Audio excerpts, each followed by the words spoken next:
Kuna bwana mmoja nilimuona amebadilika wala kupita kiasi, amefumuka. Nikamuuliza una nini? Anambia stress. Kama stress washiba hivyo. Lakini ni kweli ipo, ni kwa sababu ni maradhi ambayo yanashambulia ubongo wako. Kuna baadhi ya madini fulani zinakatalika kwenye ubongo kwa sababu ya dhiki ulionayo na mawazo ulionayo, kukata tamaa au kujiuliza maswali mengi, kwa nini kuwa hivi? Haya ni mambo ambayo yameendelea sana, na wanasema wataalamu leo kwamba ulimwengu umekumbwa na janga hili. Kuna wanaodhihirisha na kuna wengine hawadhihirishi, haionekani alama hii, lakini wanaumia. Na yatosha dalili kwamba mtu ambaye aweza kuwa usiku wake halali vizuri, lakini pia hana uwezo hata wa kumsujudia Allah. Yeye hapati usingizi angalau akazungumza na Mola wake, lakini ile ibada pia kwake inakuwa ni dhiki kuifanya.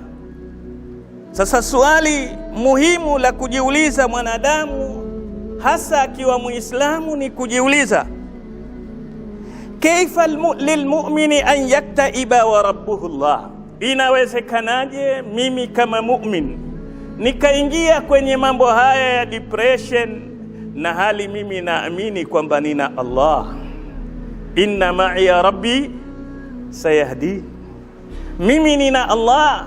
Ikiwa mimi nina Mola mlezi wangu ni Allahu Rabbul Alamin, ambaye ana sifa zote za ukamilifu, Rabbu ambaye huwa al-alim, yeye ndiye mjuzi wa kunijua zaidi, Rabbu ambaye khabirun, hakuna linalompita, anatambua yote yanayotendeka, Rabbu ambaye samiun, yuwasikiliza sana, Rabbu ambaye ni basirun, ni muoni, Rabbu ambaye qawiyun, ni mwenye nguvu, Rabbu ambaye ni qadirun, ni mwenye uwezo, Rabbu ambaye ni hakimun, kila analolileta ni kwa hikma yake na mazuri yake.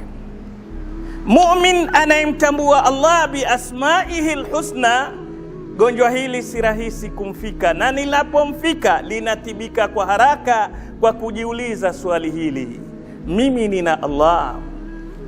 Magonjwa kama haya la zaidi hatari kubwa leo. Tumesema magonjwa haya yanatibika mara mbili.